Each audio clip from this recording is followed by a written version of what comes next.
The member for Bradfield. Mr Deputy Speaker, I'm very pleased to rise to speak on the Migration Legislation Amendment Offshore Processing and Other Measures Bill.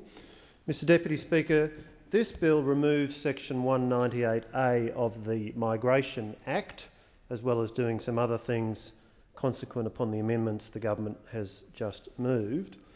But Section 198A of the Migration Act has been a very important section and at the centre of the approach taken by the Howard government when it introduced the Pacific solution to deal with the sharp increase in the number of asylum seekers arriving by boat. Because Section 198A sets out the safeguards that Australia would insist upon before sending asylum seekers to a third country to reside while their asylum claim was being heard. And the section sets out the safeguards that the Minister is required to declare exist, including that the relevant country provides access to effective procedures for assessing their need for protection, provides protection for persons seeking asylum, provides protection to persons who are given refugee status and meets relevant human rights standards. Mr Deputy Speaker, when the bill before the House was first introduced, we opposed it because of its provision which would have removed Section 198A. In our view, Section 198A was a critical safeguard that was an important part of the overall policy framework the Howard government introduced, and it was a safeguard to ensure that Australia was meeting our obligations to asylum seekers, while we also sought to achieve the critically important policy objective of maintaining control of Australia's borders and maintaining control of Australia's immigration program. Therefore, Mr Deputy Speaker, in the form that this bill was originally introduced and in the form in which it was debated in this House a few weeks ago, we were not satisfied that the regime that the present government proposes to introduce in place of Section 198A was a satisfactory regime. That proposed new regime is the one set out in subdivision B of the bill. It was originally to be entitled Offshore Processing.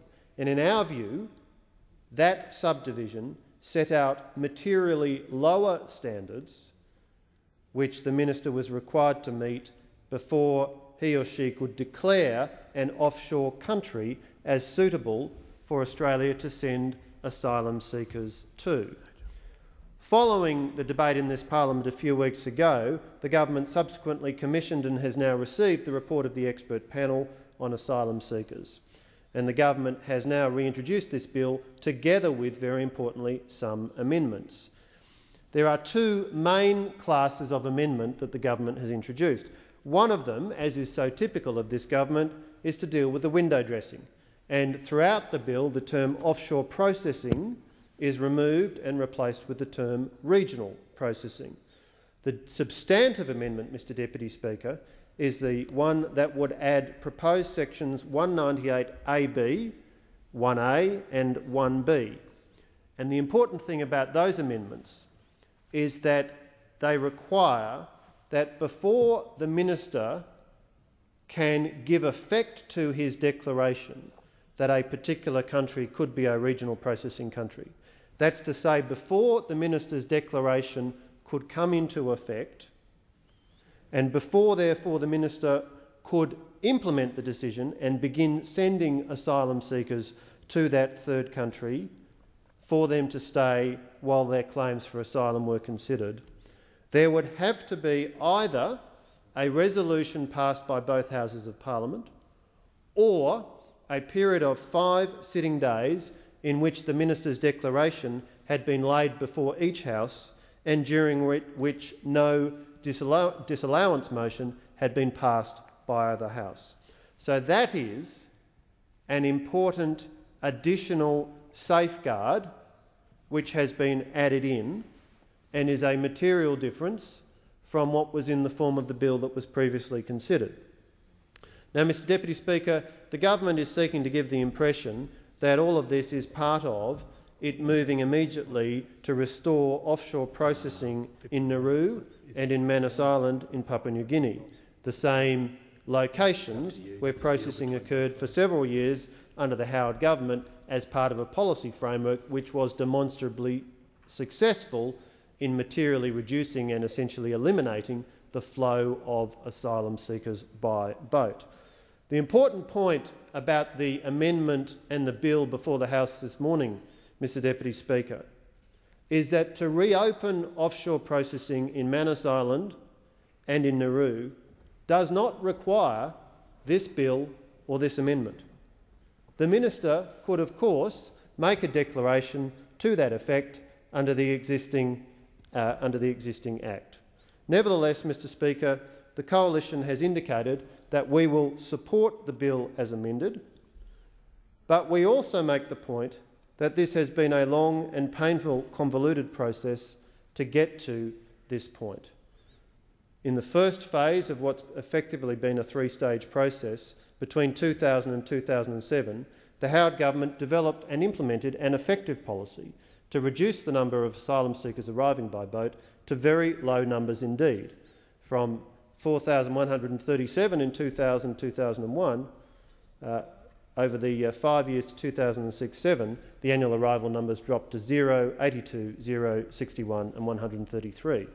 The second phase of the convoluted process by which we've come to having this bill before the House, Mr Deputy Speaker, is that Labor came to power in 2007 promising a complete reversal of policy. I looked at its 2007 party platform yesterday, and one of the items in that party platform is as follows: Labor will end the so-called Pacific solution with its huge cost to Australian taxpayers. And consequent upon that, once in power, the Labor government set about rapidly dismantling the Howard government's policy framework and shredding the hard-won credibility that Australia had built up on this topic with people smugglers and with people who might be considering making the risky and dangerous journey to Australia by boat. The people smugglers, Mr Deputy Speaker, got the new message very quickly and arrival numbers soared. By 2009-10 they were over 1,000, and in the 3 subsequent years they've been around 5 times that number. The third stage, Mr Deputy Speaker, in getting to the provisions in the bill before the House this morning has been the far too slowly dawning recognition that the Rudd-Gillard government has made a huge mistake. It has harmed Australia's national interest and has also given extraordinary encouragement to people smugglers. The predictable but tragic consequences have been that many more people chose to make the highly dangerous voyage to Australia by boat.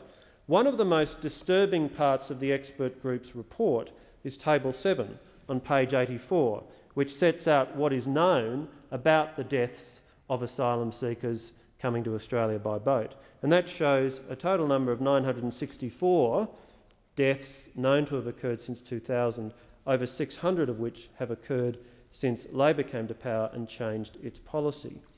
The other very unfortunate consequence of what has happened in the long road to getting to the bill that is now before us is that the Labor government has effectively abandoned control of the Australian government's humanitarian program, which, as the expert panel's report notes, currently stands at 13,750 places.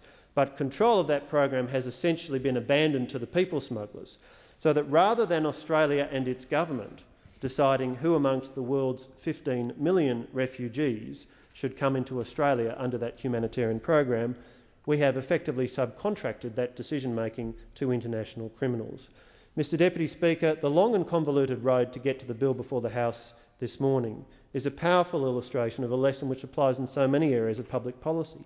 It takes hard work and detailed analysis and thinking based on the evidence to develop a good policy, and it also takes time to put it in place and have it work. And in an area like the asylum seeker debate, where emotions for understandable reasons run very high, it is particularly incumbent on governments to carefully and responsibly assess the evidence and the data to implement policies which have a clear objective and which have a reasonable prospect of achieving that objective. Unfortunately, over the last 5 years, the current government has abandoned evidence-based policy making in this area, and it is only now that we are starting to see a return to a more sensible approach. The expert panel report does bring together a substantial body of evidence, but all of that has been available to the Rudd-Gillard government for the last 5 years, and unfortunately, thanks to this inglorious episode in Australian public policy, many people have suffered very significantly. The most obvious category is the hundreds of people who have tragically died as a result of taking very risky and dangerous voyages to Australia, effectively in significant measure due to policy settings which have encouraged them to do so and which have in particular encouraged people smugglers to operate a business of running people to Australia.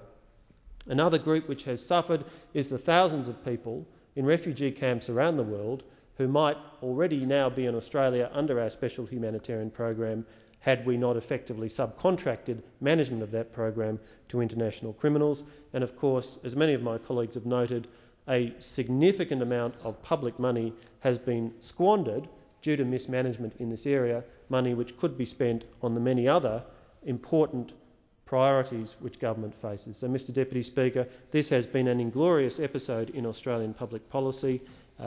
The bill that is before the House today, the Coalition will support. It's a matter for deep regret that it's been such a painful and convoluted process to get to this point.